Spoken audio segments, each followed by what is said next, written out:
All right, ladies and gentlemen, we got a good one for you today. Uh, it is over San Antonio, Texas, the Alamo, the Alamo, and all the missions that the Spanish built in the 1700s ish, some in the late 1600s. But it's very curious what this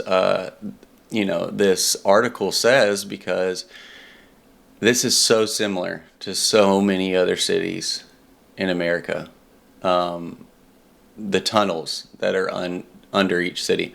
But I wanted to show you this picture that I found. Look at Hank right here. Look how big this municipal bat roost is. Municipal bat roost. Whose idea?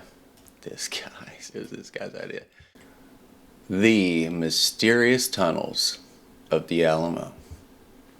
The mysterious tunnel, which leads in two directions from beneath the ancient Alamo building in San Antonio, has never been explored.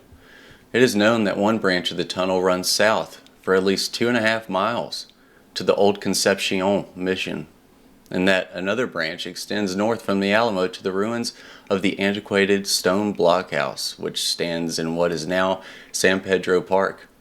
It is about 2 miles from this blockhouse to the Alamo. The early accounts of the string of ancient missions which are situated along the San Antonio River make no reference to the system of tunnels which was evidently constructed about the time the buildings were erected. It is evident that the existence of these tunnels was not known to the early settlers. It is certain that had the brave American defenders of the Alamo known that two passageways led from beneath the floor of the structure at the time they were being besieged by the forces of Santa Anna, they might have escaped the horrible massacre that befell them at the hands of the Mexican horde. They didn't know. They didn't know.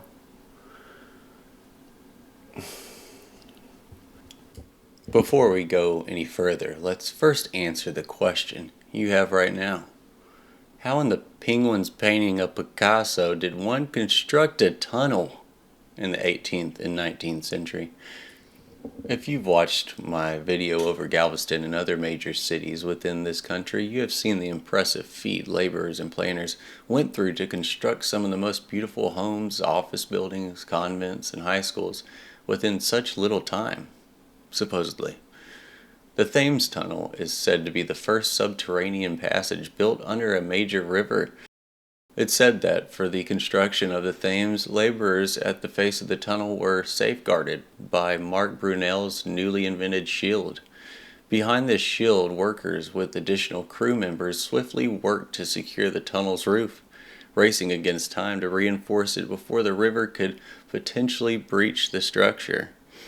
As for the extensive tunnels in San Antonio, which in this article theorizes to be the early 1700s it was built, the work would have been even more monumental. You've got to remember, the absence of electric lighting meant that work was conducted in dimly lit conditions, often by candlelight. The lack of proper ventilation in these projects would have given a high chance of someone passing out. Hope it's not the guy slamming corks in the roof so we don't drown. I'm kidding. Typically the technique was timbering, where wooden foundations were used to reinforce the tunnel walls and ceilings, which would help the structural integrity.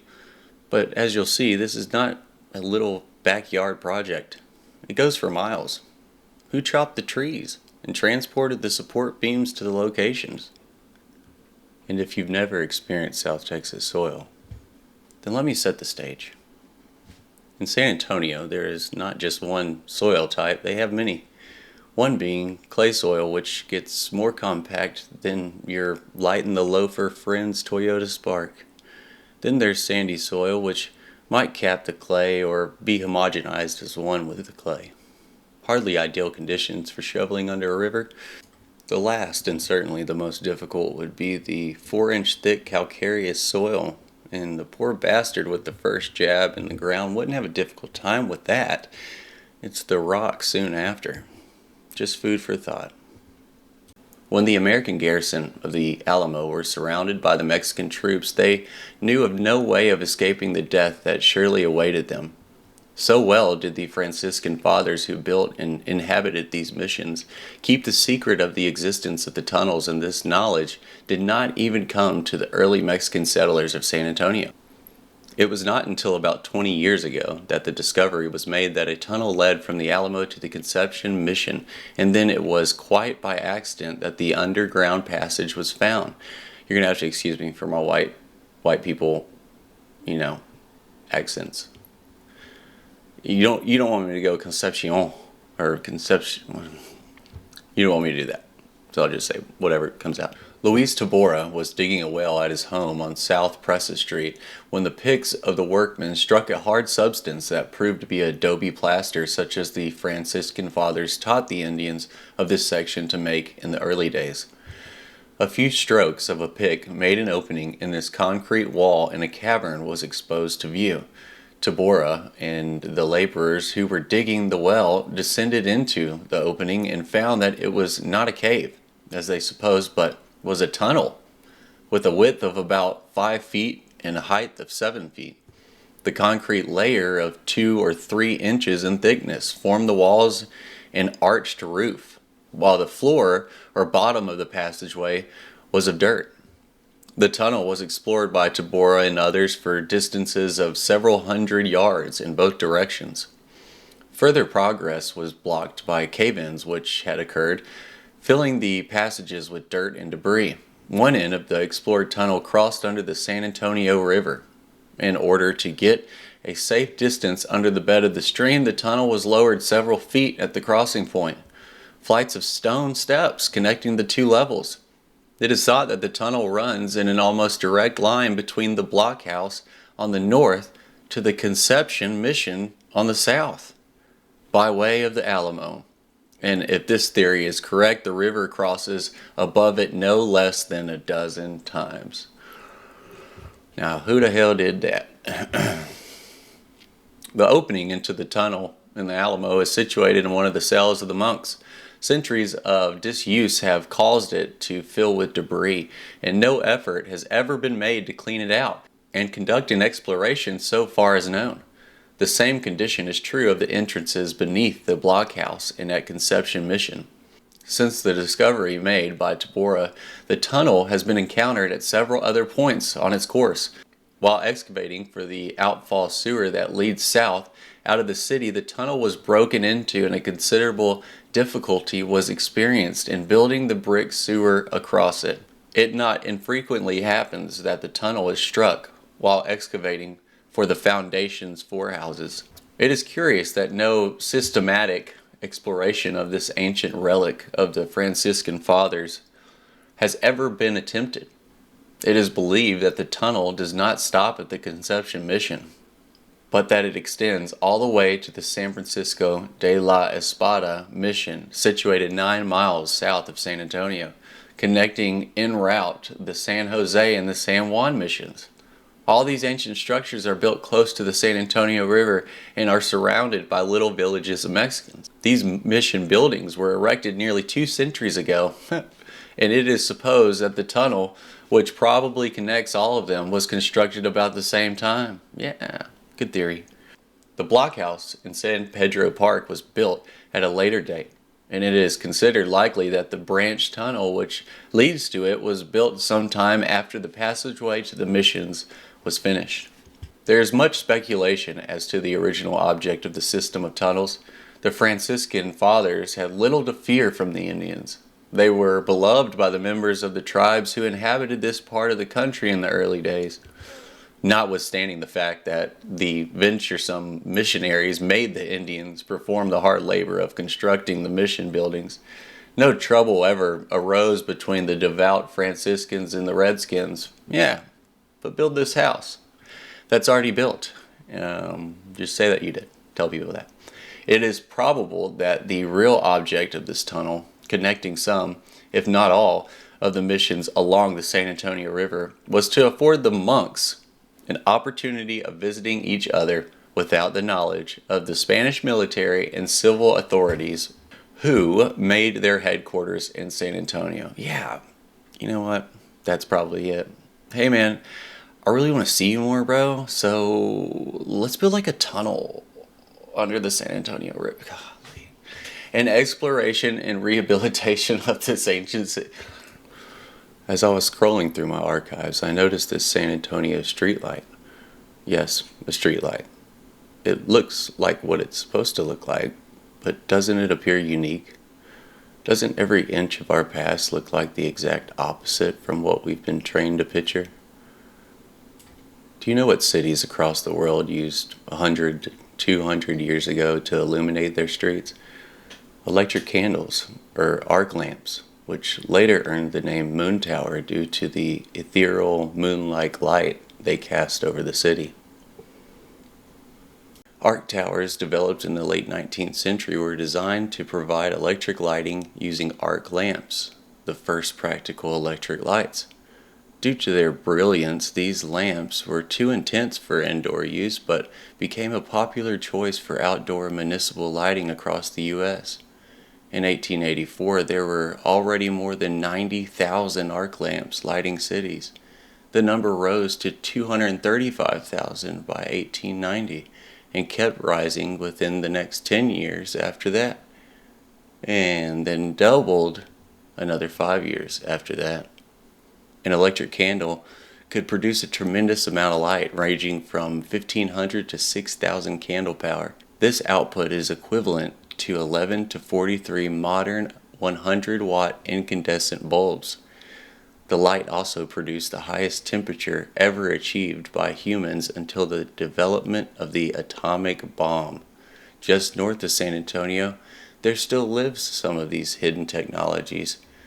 They're located within the home of San Antonio's smelly stoner brother, Austin, Texas. Austin is the only city in the world known to have their moon towers still shining. They are 165 feet tall with foundations 15 feet wide. They were American-made out of Indiana at Fort Wayne Electric Company and assembled on site. In 1993, Austin undertook a $1.3 million project to dismantle, restore, and reassemble the towers, culminating in a citywide festival in 1995 to celebrate their completion. That seems odd to me. Over $1 million to dismantle these century-old towers, brush them off, then send them back up? There's more to this story alarm is going off. Let's look at some other photos from all over the world. Maybe then you'll see why. While European cities placed electric candles on posts like we do today with streetlights, the Americans had the idea of lighting entire cities and villages by means of a grid of towers that stood up to 300 feet. Paris set the ball running in 1877 with 54 streetlights on the Avenue de l'Opéra and 80 lamps in the Grand Magasins du Louvre. Damn. London and other European cities followed in 1878, and in 1879 the first arc lights were installed in the United States. The idea of placing arc lights on towers did not go unnoticed in Europe. It is believed that the Eiffel Tower in Paris, finished in 1889 and also equipped with powerful arc lights, was inspired by the San Jose Tower. San Jose, California was the first city west of the Rocky Mountains to be illuminated by electric light, with a 237-foot tower spanning Santa Clara and Market Streets in 1881.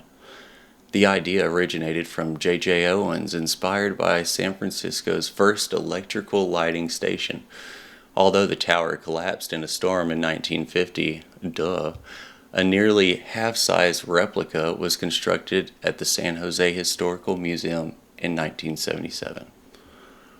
Wabash, Indiana, the self-claiming first electrically lit city in the world, Wabash was the first city to use arc lamps, with 4 mounted on the City Hall dome and activated on March 31st, 1880, utilizing a self-regulating lamp invented by Charles Busch in 1870. Look at these buildings in Wabash, Indiana. Wabash. Now, these photos are striking. Detroit, Michigan. once had an extensive system of 122 towers, each 175 feet tall and spaced 1,000 to 1,200 feet apart. These towers, maintained daily by crews using counterweighted elevators, illuminated about 21 square miles, but eventually required supplemental incandescent lighting due to tree interference. By the late 1800s, only a few towers remained in Cadillac Square before being completely removed. Minneapolis, Minnesota built a 275-foot electric mast in 1883 to replace 150 gas lamps in the Gateway District. Despite its 8 4,000 candle power arc lights, the tower casts stark shadows and failed to adequately illuminate the streets, leading to its removal in 1892. They didn't think of that beforehand? Okay.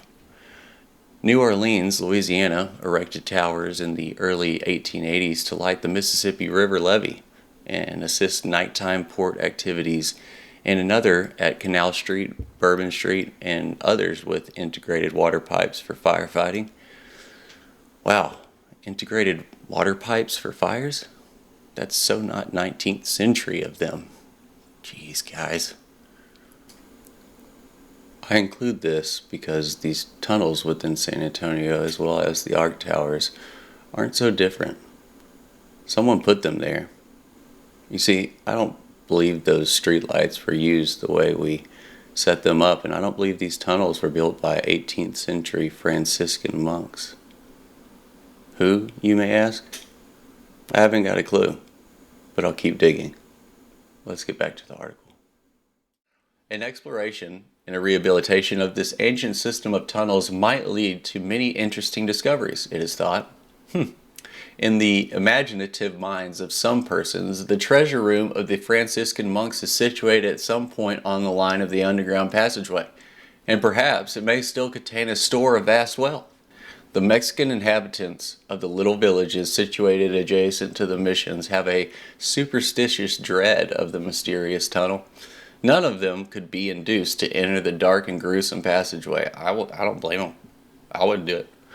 Old Don Pedro, as he is called, the veteran Mexican who is in charge of the Conception mission, is voluble as he shows the visitor through that ancient pile of stone and mortar until he comes to the entrance to the tunnel. And pray, what is this? The inquiring sightseer may ask. Don Jose shrugs his shoulders and raises his hands as if in mute supplication that he be spared from further questioning. If the visitor persists in his efforts to learn something about the tunnel, Don Jose protests that the mysterious passageway could have served no good purpose in its time and that its construction was probably the work of the devil. It will be full of spurts, he will say. How came it? There nobody knows. Have I not heard the rumblings of the spurts when the night is dark? Do they not hold high revelry in their dark home when the world above them is quiet and at rest? Perhaps they may be clamoring to be released from their imprisonment in the underground cavern, but it is not for me to do this. They might spread sickness and misfortune among us. It is best that they remain where they are. Preach. And Don Juan turns away from the spot and quickly leads the way to the outside of the crumbling edifice, where a flood of sunlight destroys the depressing effect of his recital. The superstitious belief of Don Juan may be assumed for the benefit of the tourists whom he escorts through the mission, but it is shared by many of his people in the village. The Franciscan fathers who established these missions also taught the Indians how to cultivate the soil. One of the oldest irrigation ditches upon the continent extends along the river valley adjacent to these missions. This mother ditch, as it is called, is still in good condition, although it has been more than a century since it was used. Another relic of these missionaries is a stone aqueduct, which is situated near the San Jose mission. It spans the San Antonio River and is still in use, although it was built 2 centuries ago. Search has been made from time to time for an opening into the tunnel that is believed to exist in the stone abutments beneath this ancient bridge, but none has ever been found. San Antonio correspondent of the New York Press.